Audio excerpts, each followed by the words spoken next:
hear me now? This is really starting to irk me. I made a whole 30-minute video breaking everything down from this fight card, Joaquin Buckley versus Kamaru Usman. None of the audio was captured, so I just had to restart this. Hopefully everything's a lot better. I have no idea about how this whole thing works. If I start clicking buttons, I have no idea what's going to go on. So hopefully this starts to work. Man, I want to start clicking some of these buttons because I just did a test recording. The audio sounded absolutely terrible, and that's not what I want. So I'm probably going to have to invest in some sort of microphone because this is just terrible. I can't even listen to myself. Anyways, enough about that. We had Kamaru Usman defeat Joaquin Buckley in this, well, it was morning for me, but last night for you most likely, that UFC on ESPN 69 or UFC Fight Night 69 in Atlanta. Kamaru Usman versus Joaquin Buckley. In the co-main, we had Usman versus Miranda Maverick. My head's covering up their images right here because they were the losers, Miranda Maverick and Joaquin Buckley. So Kamaru Usman was my pick. We got it, boys. We did it. I called it. The knees were red herring. It was not meant to be for Buckley. I knew Usman wasn't going to get chinned. I knew Buckley couldn't point fight him like Leon Edwards. I knew Buckley couldn't manhandle him like Chimaev did in the first couple of rounds against Usman. So my pick was Usman to win by decision. That's what happened. We got Usman by decision. First round, Usman took him down in 45 seconds roughly. Held him there the rest of the round. Second round, he stood with him a little bit more, but quickly got him down. Held him there for the rest of the round. Pretty good ground and pound. Third round, I think they stood up for about 3 minutes, 2 and something maybe. Buckley dropped Usman with a flash knockdown. Usman didn't really fall down. He just touched the canvas. Got back up. Buckley stung him again. Usman has a good chin still, though, like I called. He was fine after that.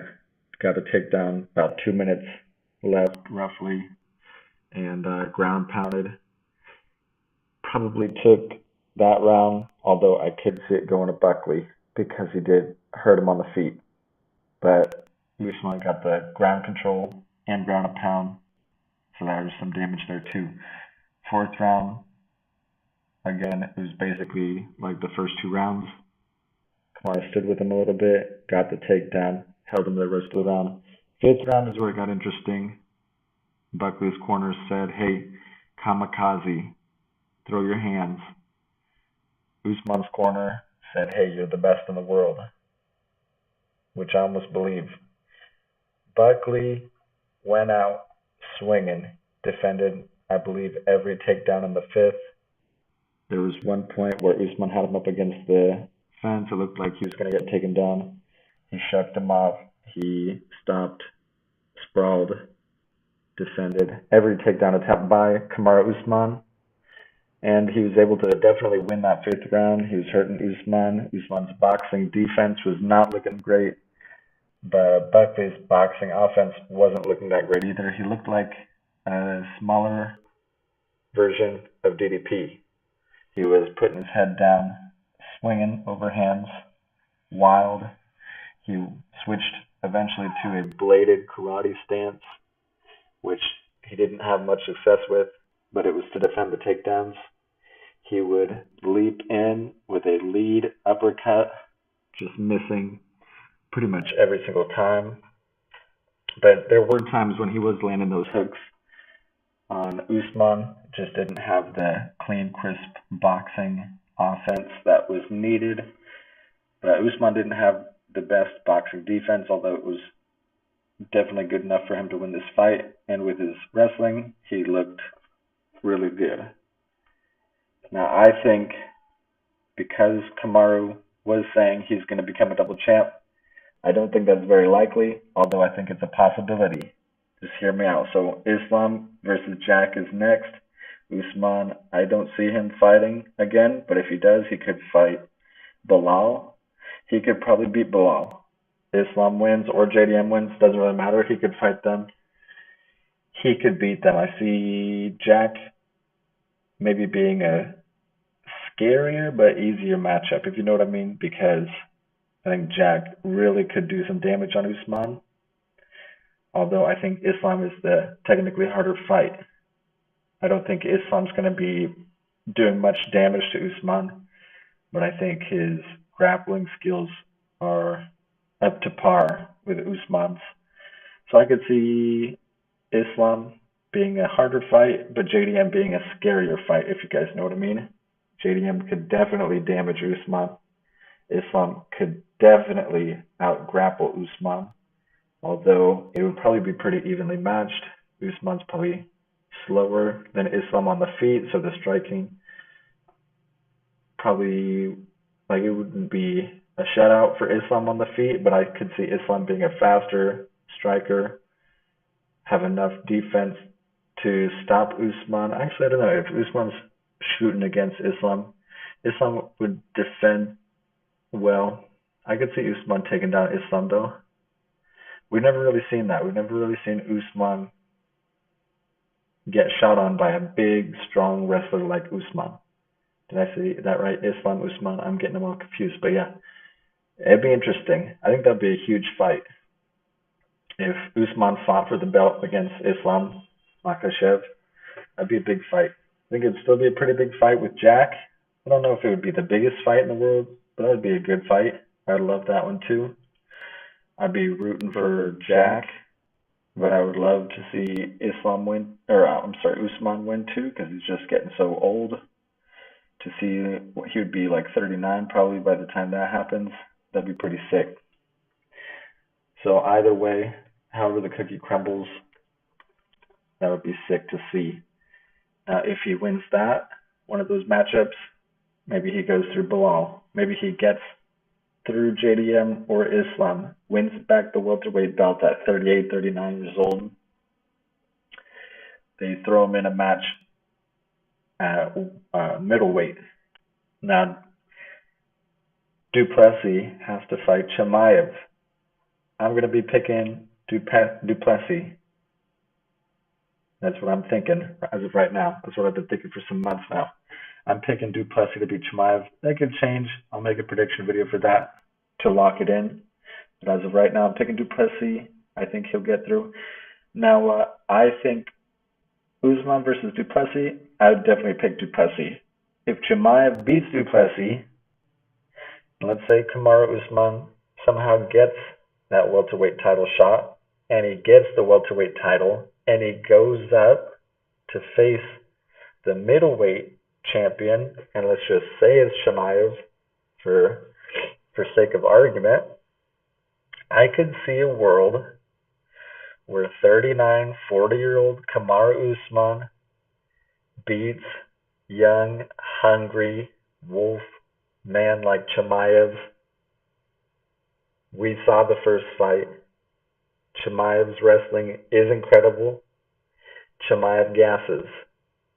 Usman took that on short notice. Chimaev had a camp. Usman could beat Chimaev in a 5-rounder.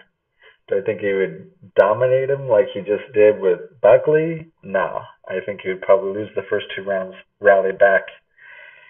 I think he could beat Chimaev in the striking, especially if he had a little bit of time to go up to 185. Remember, he took that 185 fight on short notice. That probably wasn't the best Usman that could have fought Chimaev, and he was close to winning it. Not like terribly close, but he was extremely competitive. He definitely lost the first 2 rounds, but, you know, you guys understand what I'm saying. I see a world where Kamaru Usman, if the chips fall right, could become a double champ. I don't think he would want to defend that belt, but, you know, become a double champ, beat the middleweight champion, walk out into the sunset, however they say it.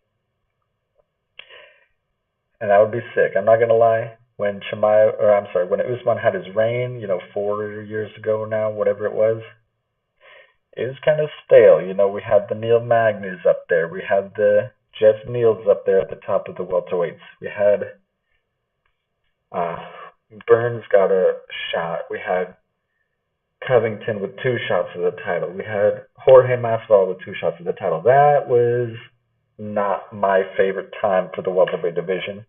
Right now, the welterweight division is hot. I could see Usman getting that throne back, and I would like to see it. I wasn't the biggest fan. Everybody likes an underdog, though. Usman would be a sick champ to have back. It would not cement him as the welterweight GOAT, of course, but he would be steps and steps and steps ahead of Bilal. He'd still be right behind GSP, which is where he's at anyways. But I think there would be more of a conversation if he won the title back at 39-40. You know, I don't know what the UFC is planning to do with him. I would get him in that title fight as soon as possible. They could probably throw him in there with Bilal. I like Bilal too, not gonna lie, but I could see Usman definitely beating Bilal. Good fight. They'd probably be striking. I could see Usman chinning Bilal after the war Bilal had. I don't know. I'd have to think more about that fight. But in 3 fights, Usman could be double champ status, which is wild to think about. Again, do I find that scenario likely? No. Is it a possibility? Definitely. Now on to Rose and Miranda Maverick. I didn't catch that fight live. Tried to watch it back a little bit. Rose gets it by unanimous decision. I didn't know they were sparring partners. I heard it was a good fight. I heard Miranda had a close submission attempt in round 2, but Rose got it done. Probably point fighting. I'll have to watch that fully back. Anyways, what were the next picks on the cards? Let me go through them real quick. I know I did like 9 and 3. We have some fun stuff to talk about. I'm going to go through them really quickly, though. So prior to that fight with Miranda Maverick and Rose Namajunas, we had, let's see, UFC Fight Night. Nope, that's not it. Where is it? Usman. The Nigerian Nightmare. Yeah, the Nigerians finally got a dub. Let me click on that fight night. Usman Buckley. So before that, we had Edmund Shabazi and Andre Petrosky. I picked Petrosky. I thought he'd be able to wrestle Edmund Shabazi into a decision. He was not able to do that. He did not look very good. Edmund looked really good, defending the takedowns very well. Looked like he was going to get Andre out of there at one moment, but he didn't. So very good job to Edmund. I lost that pick. Johnny Barcelos versus Cody Garbrandt. Now, Cody Garbrandt I picked just because I love him. Wasn't really based on anything. And I don't know why I love him. But Johnny Barcelos looked really good in there. He's really old. Cody Garbrandt's like 7 years younger or something, I think. Johnny Barcelos, a lot of good takedown attempts, and Cody did good at stuffing the takedowns, but the striking was not even close. Johnny Barcelos was lighting him up with straight right hands the whole fight. Cody Garbrandt's striking defense looked terrible. He was winging shots, going for power. Didn't really land anything much. Next fight up was Mansour Abdul Malik versus Cody Brundage. I believe I picked Mansour Abdul Malik. I'll have to go back and check my predictions. I should have wrote them down. Mansour got it done by technical decision. Alonzo Menifield versus Umar C. I think I picked, maybe I'm getting this backwards. Maybe I picked Cody Brundage. Anyways, it doesn't really matter. I got the main event. That's all that matters. Alonzo Menifield looked pretty good. He was wrestling out Omar C. Omar C. didn't look very good. He lost the O. I think I picked Alonzo. Maybe I got that backwards. Maybe I lost those 2 picks. But I think I got them. Anyways, next up, Paul Craig and Rodolfo Bellato. That one was funny. Rodolfo was winning the fight. Paul Craig pulls a Juliana Pena, goes for the up kick while Bellato's technically a down fighter. Bellato gets hit with the up kick somewhere around the chin, ear, neck area. Some people are saying collarbone. I didn't look at it very closely. He's falling back. He looks at the ref like, what's happening, man? That was illegal. And instead of catching himself, he falls back, hits his head on the canvas, goes out. A lot of people are saying it was faked. Paul Craig gets up, goes to his corner. Rodolfo Bellato wakes up, scoots to the cage. Looks like he can't see anything because he thought the ref was like the fighter or something by the looks of it. It looked like there was a scared animal that was wounded up against a cave wall or something, and some sort of beast was about to attack him. It was wild. I'll have to go check that out. It was kind of funny. They should make those up kicks completely legal. Maybe we could get some 50-50 positions where people are just kicking each other in the face, kind of like that Don Fry versus whoever it was. I can't remember. Way back in the day when they're just holding each other's head in a collar tie and just hitting each other. Maybe we get some 50-50 positions where people have each other's legs and they're just kicking them with the other leg in the face. That'd be hilarious. But I reckon it would make the ground fighting way more sexy and more head kicks if you're both grounded fighters. Not like if you're standing up, you're doing soccer kicks, but if you're both grounded fighters, getting some, kicks, getting some heel to the chin, that's going to cause damage. Even if you're not doing a full-on soccer kick, you could definitely do some damage there. After that, we had Michael Chiesa, Court McGee. I went with Michael Chiesa just because he's my Spokane guy. Why am I getting all sick? He got it done. I heard that was a terrible fight. I was sleeping for most of these other ones.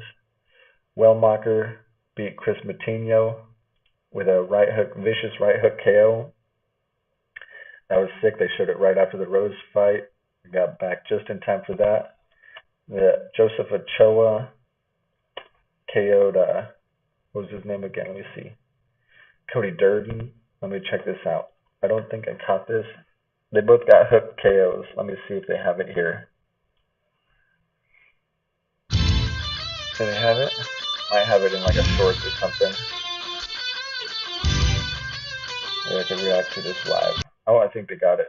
cTiê, a good watch. Oh, it looks like he's lighting them up. Come on, Man, come on, Peru. Come on, come on, boom. come on. Ooh. Those left hooks all day. Looks like he's a southpaw with vicious left hooks. Oh, that's wild. Yeah, he just dropped it fierce. Alright, that was sick. Jose Ochoa, I'll have to keep watching out for that guy. Beat the crap out of Cody Durden, looks like. Ricky Simone wrestled Cameron Smotherman. Whipped up on him. I heard he was arresting him. Some sort of ICE member, I don't know. Like Smotherman was in the protests and he got whipped up on by Ricky Simone. I chose Simone because he's Washington State boy. I got that pick. Phil Rowe versus Ange Lusa. I picked Phil Rowe. I heard he was losing that. Again, I didn't watch these early prelims. I was sleeping still over here. It was an early card for us. I don't really like those. But I heard he was losing on the scorecards. He got the third round KO TKO to punches against Ange Lusa, which is sick to see. Phil Rowe, I think he's going to be top, top 25. He's going to be like the next Neil Magny. And they fought. Neil Magny won, but Phil Rowe's coming up, and Neil Magny is going out. After that, we had the unanimous decision win for Jamie Lynn Horth against Vanessa Demopoulos. And everybody saw this coming. I don't think anybody picked Demopoulos. It was not even close from what I hear. Anyways, those were the fights. I think I went 9-3 or maybe 7-5. Of course, the Paul Craig fight did not come to fruition because of that illegal upkick at 4:59 of round one. Is that late? Oh, that's kind of strange. Anyways, you guys, what else do we have to talk about? There's the Jason Jackson versus Thad Jean card PFL. That was dope. I thought Jason Jackson won, but they gave it to Thad Jean. Thad Jean definitely won round one. It was close round two and round three. I could see it going kind of either way, but I thought Jason Jackson edged out the last 2 rounds. That Gene has a sick little drunken fist style or whatever it's called from that dope movie from the 70s with Jackie Chan. We had Richardson Hitchens KO with a body shot, little ferocious George Kambosos from Australia, mate.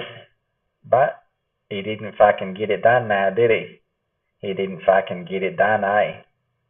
So he's going to jump in the ute and head on down to the servo, pick up a mince pie for his mate, grab a pack of durries and a crate of ABs.